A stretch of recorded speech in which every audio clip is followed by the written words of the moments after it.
오늘은 6번째 브리핑으로 여러분이 많이 아시는 마약 수사 외압 사건.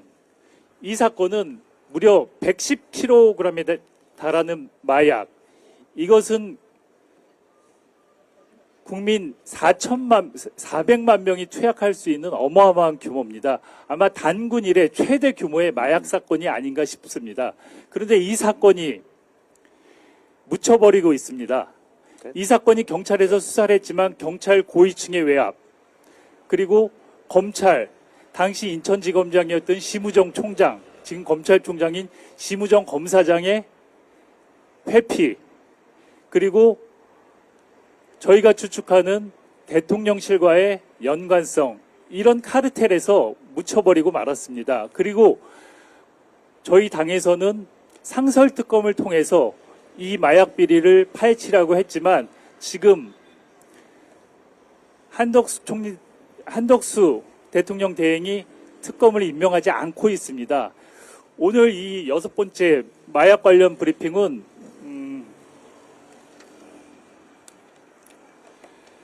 국회 행정안전위원회 위원이자 더불어민주당 용인시가 국회의원신 이상식 의원이 맡아주시겠습니다. 이상식 의원께서는 부산지방경찰청장 퇴임할 때까지 27년간 경찰에 몸 담으셨고, 특히 경찰청에서 마약진흥 수사과장을 역임해서 우리나라에서 마약통으로 알려진 수사통입니다. 그리고 많은 경험과 전문성을 앞세워서 이 사건을 낱낱이 파헤치고 있습니다. 오늘 이상식 의원께 마이크를 넘기고 상세한 브리핑을 듣도록 하겠습니다.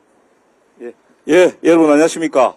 용인갑 출신 국회 행정안전위원회 소속 이상식 의원입니다. 오늘은 국민특검 제6차 브리핑으로 영등포 경찰서 마약 사건 수사에 대한 외압을 파헤쳐 보도록 그렇게 하겠습니다. 우리 이훈기 의원께서 이 사건에 대해서 대략 말씀해 주셨는데요. 중요한 것은 세관이나 검찰이 아니고 일선 경찰서 형사팀이 이 우리나라 사상 최대의 마약 국제 조직을 이제 일망타진했다는 것입니다. 그래서 필로폰 110kg, 시가로 치면 5천억 원어치, 그리고 400만의 국민이 1회에 투여할 수 있는 그런 분량입니다.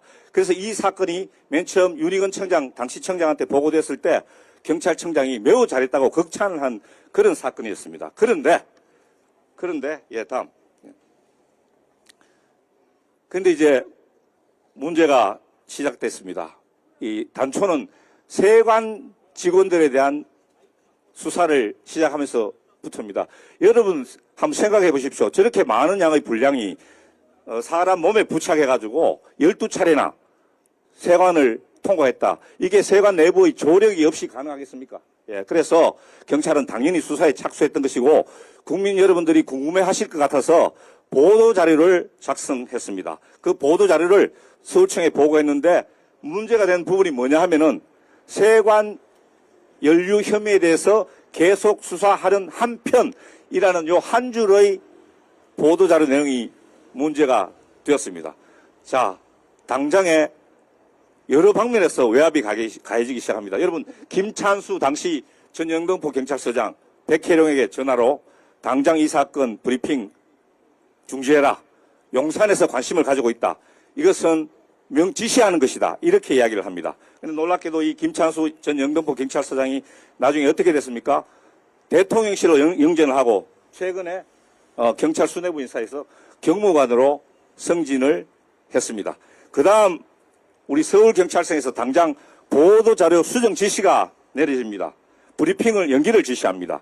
그리고 이 사건을 영등포 경찰서 형사팀에서 서울경찰청 마약 수사대로 이관할 것을 지시 내지 이첩 검토를 합니다. 그런데 여러분, 이 사건을 왜 서울경찰청 직할부대로 가져오려고 했겠습니까? 그것은 바로 서울경찰청 직할부대로 가져오면 서울경찰청장이 컨트롤하기 쉽고 보안을 유지할 수 있기 때문에 조용하게 무마하려고 했다. 저는 이렇게 생각을 합니다. 그 다음 여기 조병로 경무관이 등장을 합니다. 여러분, 조병로 경무관은 최해병 사건에 그 멋진 해병 단톡방에 등장하는 사람입니다. 이 부분은 나중에 이야기하겠지만 조병로 경무관은 백혜령 경정에게 전화를 걸어가지고 이 보도자료에서 세관 연료 부분, 다른 부분은 전혀 문제가 되지 않은데 굳이 이 세관 연료 부분을 빼달라고 본인은 그냥 이야기를 논의한 사건 문의 차원에서 이야기를 했다고 하지만 제 현직 경험상 자기보다 2개급 높은 상사가 자기한테 전화했을 때 그것은 분명히 외압으로 느껴진다. 이렇게 저는 말씀드리고요. 이런 여러 가지 문제에 대해서 이제 백혜령 경정이 이제 항의를 하고 하니까 결국 백혜령 경정은 영등포 경찰서 형사과장에서 지구대장으로 좌천이 됩니다. 예. 이제 세관이 이제 잘못을 범한 주체인데요. 이 세관이 어떻게 잘못했느냐 하면 110kg의 마약이 12차례나 국경을 통과할 수 있을 정도로 무방비 상태에 있었는데 여기에서 몇 가지 명시적으로 명백하게 법을 위반한 불법 사항이 드러납니다. 첫째는 이 사건에 총 12명의 그 밀매자들이 있는데 이 12명이 총 다 특정이 됐습니다. 여기 2023년 2월 20일 12명이 특정이 돼가지고 세관 내부의 수사 시스템인 알림이라고 있습니다. 알림에 등재가 됐습니다. 그런데 12명 중에서 1명, 2명에서 총 3명이 2월 20일, 24일 그러니까 알림이 등재된 후에 이틀, 사흘 후에 김해공항을 통과했는데 세관 직원들이 체포를 안 하고 검문도 안 하고 그 사후에 아무런 수사 활동이 없습니다. 여러분, 누가 세관 나중에 제가 이제 질문을 했습니다. 세관의 고위 간부한테, 국장한테 당신들 왜 이때 알림에서 경보가 울려가지고 연락이 갔는데 당신들은 아무런 조치를 취하지 않았느냐라고 이야기하니까 그 국장이 대답하기를 이 사람들이 1, 2, 3등급의 혐의자들이 있는데 3등급이었고 그래서 주범들을 잡기 위해서 그렇게 했다라고 이야기를 했습니다. 그러면 나중에 수사를 해가지고 주범들을 잡아야 할 것 아니겠습니까? 그런데 결국 주범을 누가 잡았습니까? 세관이 아닌 경찰이 잡았거든요. 제가 보기에 이러한 사실들, 그 다음에 또 3월 7일 날에는 이 12명을 아피스에 등록을 했는데 7월 5일 날 이 2명이 입국을 했는데 입국 과정에서 몸수색을 했다고 하지만은 그것 전부고 나중에 경찰은 항상 감시를 하고 해야 되거든요. 수사를 하고 동향을 감시해야 되는데 그런 기록이 전혀 없습니다. 저희들이 몇 번이나 그 기록을 제출하려고 했는데 제출을 못했습니다. 결국 이 범인들도 나중에 영등포 경찰서 형사팀에 의해서 다 잡히게 된다.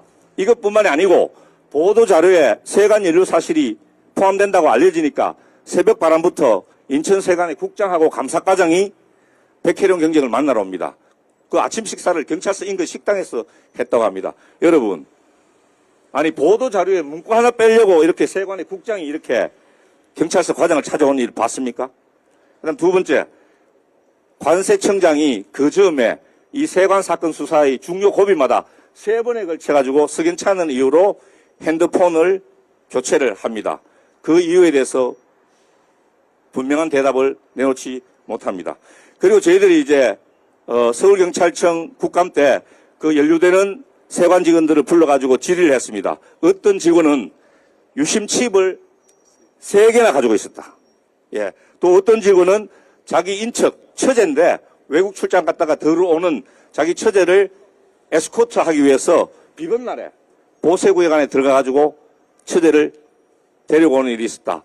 여러분들 이런 사실을 보면은 세관이 마음먹기에 따라서 얼마든지 마약 밀매자들하고 공모할 수 있다 하는 합리적인 의심이 드는 것 아니겠습니까? 그래서 경찰이 수사하려고 했던 것이고 그런데 그것을 용산이 막은 것입니다.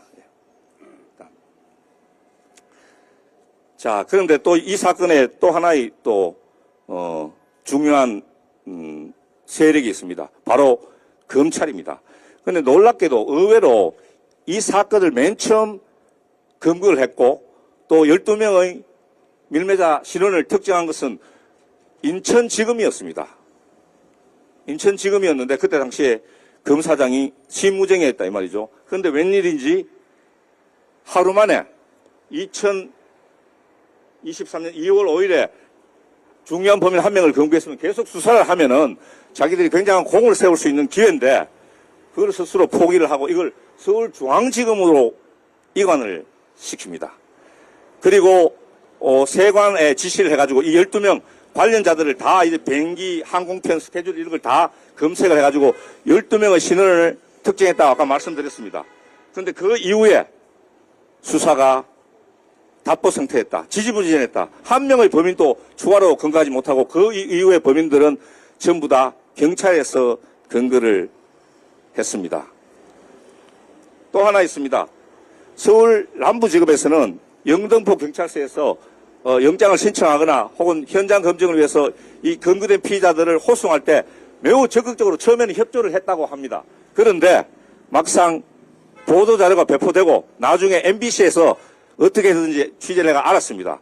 세관 직원들이 연루되어 있는 것 같다라는 보도가 나오자마자 이 검찰의 태도가 돌변합니다. 당장 수사 지휘부서가 바뀝니다. 형사 6부에서 형사 3부로 바뀝니다. 그리고 경찰이 신청하는 압수수색 영장, 계좌 추적 영장을 3번이나 줄 기각하기 시작을 합니다. 여러분 수상하지 않습니까? 예. 자, 그 다음 이제 등장하는 인물이 이제 심우정인데요.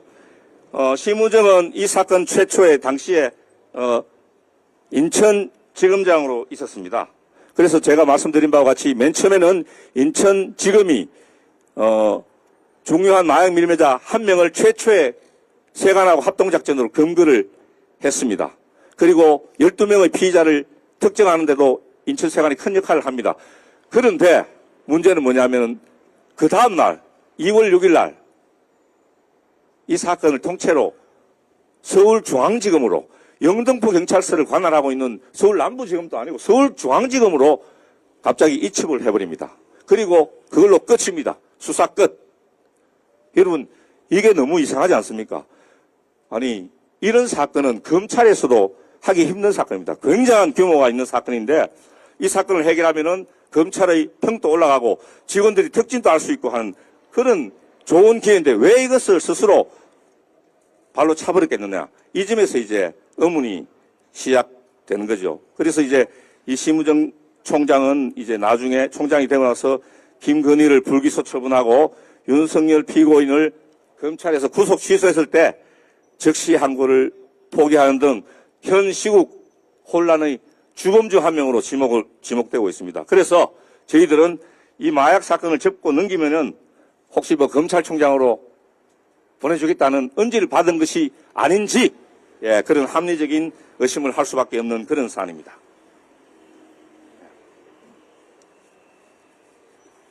자, 여러분 선라이즈 사건이라고 있습니다. 선라이즈 사건은 이번 마약 외압 사건의 수사 외압 사건의 일종의 전사입니다. 프리스토리, 프리퀄입니다. 이 사건의 구조는 세관의 부패를 검찰이 덮었다.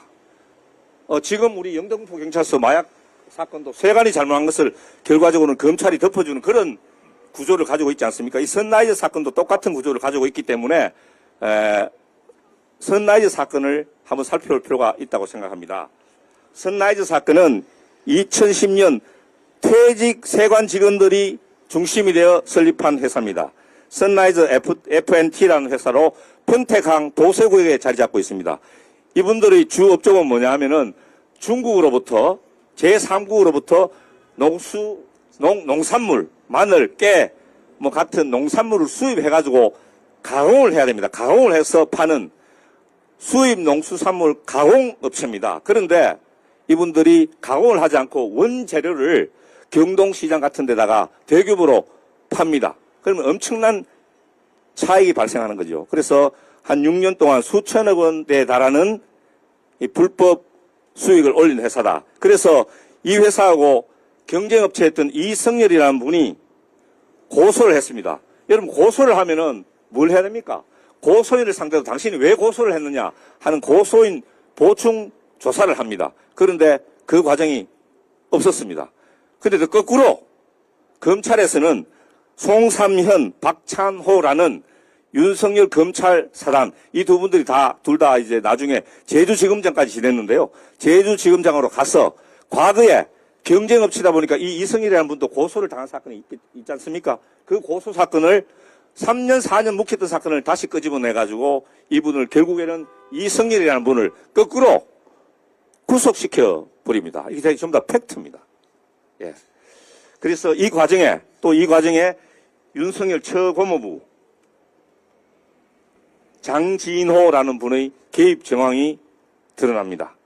그리고 선라이저 회사의 회장이었던 강영임이라는 분이 주변 지인들한테 최인순이 자기가 송파에 살 때 40년 직이었다라고 이야기하고 다니는 그런 목격자들이 있습니다. 그리고 김건희의 오빠 김진우가 선라이저 창고를 방문했다는 의혹도 있습니다. 그리고 이 선라이저의 평택 하치장이 있습니다. 하치장. 여기는 주차장이라고 하는데 하치장이 도이치 모터스에 임대가 되었다. 우리가 임대 계약서는 확인하지 못했지만은 세관 공무원들이 이런 진술을 한 녹취가 발견이 되고 있습니다. 여러분, 그래서 저희들이 보기에는 이 선라이저 사건에서 세관의 잘못과 비리를 검찰이, 특히 그것도 누가? 윤석열 검찰 사단의 일원인 송삼현, 박찬호가 눈 감아주고 오히려 고소한 사람들 거꾸로 구속시켰다. 그리고 이 과정에서 장진호, 최은순, 김진우 같은 윤석열, 김건희 부부의 인척들이 등장하게 된다. 그래서 이번에도, 그래서 저희들이 의심하기를 이번에도 잘못한 것은 세관 직원들이고 그 잘못을 덮은 것은 누굽니까? 그 다음에 이제 또 한 가지 짚어야 될 게 있습니다. 여러분, 조병로에 대해서 경찰이 중앙징계위원회에 징계를 요청합니다. 제가 알기로 감봉을 양정으로 요구한 것 같습니다. 그런데 이때 등장한 인물이 누구냐? 이종호입니다. 이종호가 누굽니까? 블랙펄 인베스트먼트 대표고 도이치모터스의 주가 공범이라고 알려진 인물이죠. 이 사람이 이종호가 멋진 해변 단톡방에서 뭐뭐뭐 별 2개 다는 거 이렇게 이야기하게 나오지 않습니까? 이때 별 2개를 달 사람이 누구냐? 저희들은 조병로 경무관이라고 생각하고 있습니다. 이랬기 때문에 여러분, 중앙징계위원회는 굉장히 독립성이 강한 조직입니다. 어지간해서 원부처에서 요구한 징계 양정이 바뀌지 않습니다. 그런데 무려 3단계나 다운시켜가지고 감봉에서 견책에서 계고도 아니고 마지막 불문조치라는 게 뭡니까? 아무 일도 없었다. 이런 일은 최근 5년에 조병로 경무관이 유일했다고 합니다. 그래서 저희들은 이제 김건희 여사의 단골 게이트에 단골로 등장했던 이종호와 조병로 경무관의 중앙징계위 인사에 개입한 것이 아닌가, 징계에 개입한 것이 아닌가 하는 의심을 하게 되는 것입니다. 이제 마지막으로 종합을 하겠습니다. 그래서 진실의 나침판은 용산을 가리킨다. 여러분, 세상에 윤석열 정권이 대대적으로 선포한 마약과의 전쟁에 제동을 걸 사람이 누가 있습니까, 여기에? 그 서서 벌은 윤석열 정권의 마약과의 전쟁을 누가 스탑시킬 수 있습니까? 경찰과 검찰, 세관, 중앙징계위원회를 한꺼번에 움직일 수 있는 기관, 어떤 특정한 목적을 향해서 통제하고 지시하고 할 수 있는 조직이 어디겠습니까? 저는 용산이라고 생각합니다. 선라이즈 수사는 놀랍게도 윤석열 검찰 사단과 밀접하게 연관되어 있고 김건희 여사의 인척과 밀접한 관련이 있습니다. 여기에다가 김건희 게이트의 단골 손님인 이종호가 등장한다. 그래서 저희 국민특검은 김건희와 윤석열 검찰 사단이 이 영등포 경찰서 마약 수사 사건의 외압, 보이지 않는 손으로 작용했다는 합리적인 의심을 가집니다. 이제는 특검을 통해서 저희들의 이런 이 배우를 조사하는 데는 여러 가지 한계에 봉착하지 않을 수 없습니다. 그래서 반드시 향후에 특검으로 진실이 규명돼야 된다고 생각합니다. 여러분 감사합니다. 이상식 의원님 브리핑 잘 들었습니다. 복잡할 수 있지만 아주 명쾌하게 자세히 잘 설명을 해주셨고요. 이게 단군 일의 최대 마약 사건인데 그 당시 윤석열 정부에서는 마약과의 전쟁을 선포했는데 이런 사건에 대해서 조사를 안 했다는 누가 납득을 할 수 있겠습니까? 그리고 이태원 참사 때 그 많은 분들이 죽어갔을 때도 마약 사범을 잡기 위해서 혈안에 됐던 정권입니다. 그 정권이 이런 어마어마한 마약 사건에 대해서 은폐하고 눈을 감았다는 것은 분명히 아까 이상식 의원께서 지적하신 것처럼 그런 연결고리, 카르텔이 있다고 보여집니다. 세관, 검찰, 그리고 경찰 수뇌부까지 모두 연결이 됐고, 그리고 심우정 검찰총장은 아시는 분들, 검찰 조직이나 아니면 법조계에서 누구도 상상 못했던 검찰총장이라고 말을 합니다. 이 사람이 과연 검찰총장이 되리라고 아무도 상상 못했다. 다 그렇게 얘기를 하는데, 그래서 더 심각히 의심이 드는 게 인천지검 시절에 이런 마약 외압 때문에 검찰총장이 된 것이 아닌가. 여러 가지 의심을 사기에 충분합니다. 그리고 아까 이상식 의원께서 말씀하셨듯이 상설특검을 통해서 명백히 발표해야 됩니다. 지난 3월 20일 날 상설특검이 국회를 통과했지만 아직 특검을 임명하지 않고 있습니다. 한덕수 대행이 빨리 상설특검을 임명하지 않는다면 저희는 공범이라고 볼 수밖에 없습니다.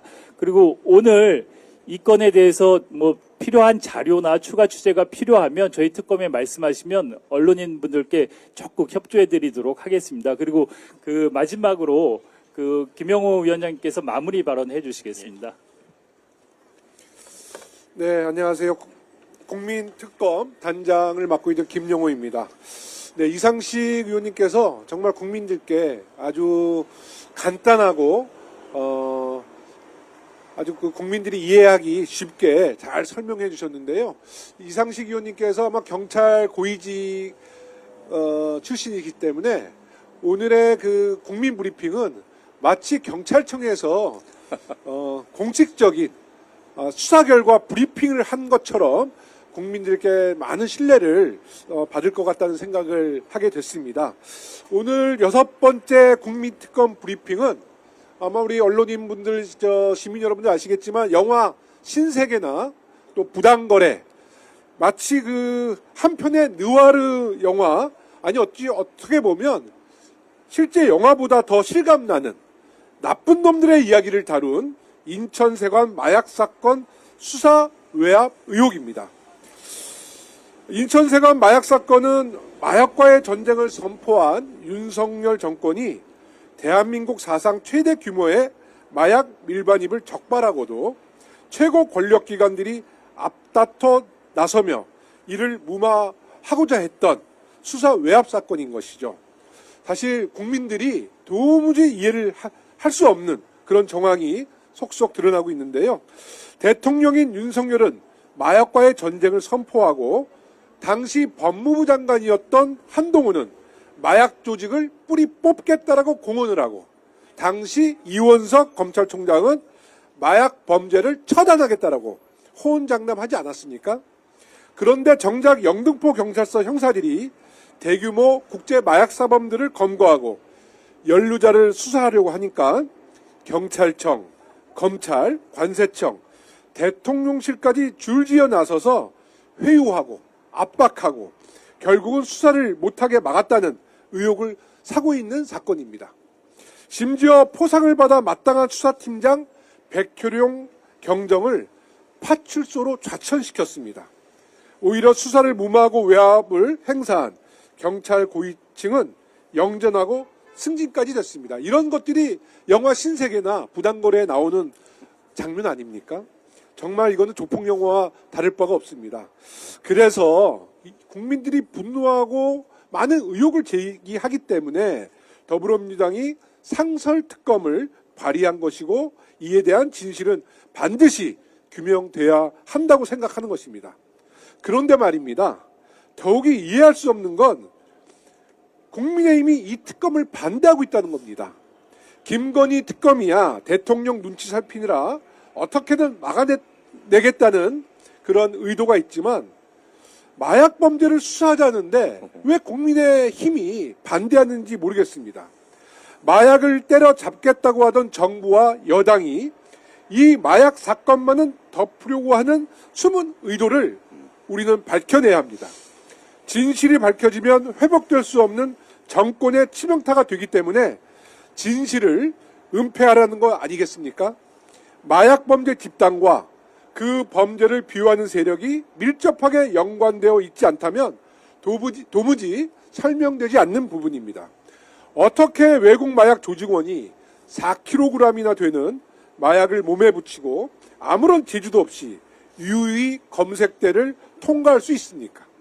이런 도발적이고 과감한 범행을 조직적인 비유 없이 어느 누가 시도할 수 있겠습니까? 당시 인천지검장이었던 심우정 검찰총장에게 묻습니다. 왜 검찰은 사전에 마약 조직을 특정하고도 일망타진할 수 있는 기회를 포기한 것입니까? 왜 경찰이 청구한 강제수사 영장을 3번이나 기각해 초동수사를 방해한 것입니까? 당시 한동훈 법무장관도 답하십시오. 마약 범죄만큼은 악소리나게 강하게 처벌하겠다더니 왜 인천세관 마약 사건에 대해서는 찍소리도 못하고 있는 겁니까? 대통령이 검찰총장 출신이라서 그래도 마약 범죄만큼은 소탕할 줄 알았더니 오히려 윤석열 일가 측근 중 마약 범죄를 비호하는 세력이 있다는 의혹이 있는 것입니다. 이게 사실이라면 정말 나라가 뒤집어지는 것입니다. 윤석열 정권은 오히려 대한민국을 마약 공화국으로 병들게 만들어버렸습니다. 무려 400만 명이 투약할 마약을 들여와 많은 국민들이 마약에 중독되지 않았겠습니까? 이건 절대로 이대로 묻혀서는 안 될 중대범죄입니다. 도대체 누굴 믿고 누구의 비호하에 이런 엄청난 범죄가 저질러진 것인지, 누구를 보호하기 위해 이토록 온몸으로 진실을 은폐하고 있는 것인지 우리 민주당이 반드시 특검을 통해 진실을 밝히고 국민 건강권을 지켜내겠습니다.